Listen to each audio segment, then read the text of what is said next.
House of Representatives delivers to Senate an impeachment charge against Trump.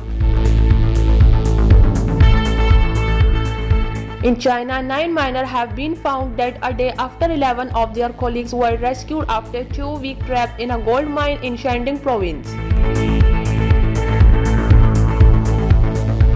In Yemen, thousands of Houthi rebels and their supporters protested in capital Sana'a after the US blacklisted the group as terrorist.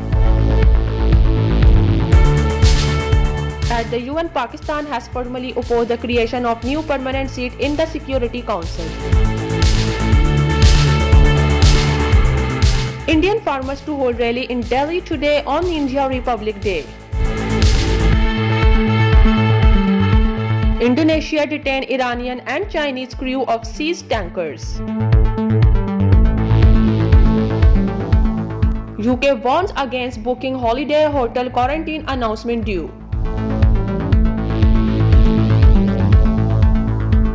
Philippines confirmed local transmission of UK coronavirus variant.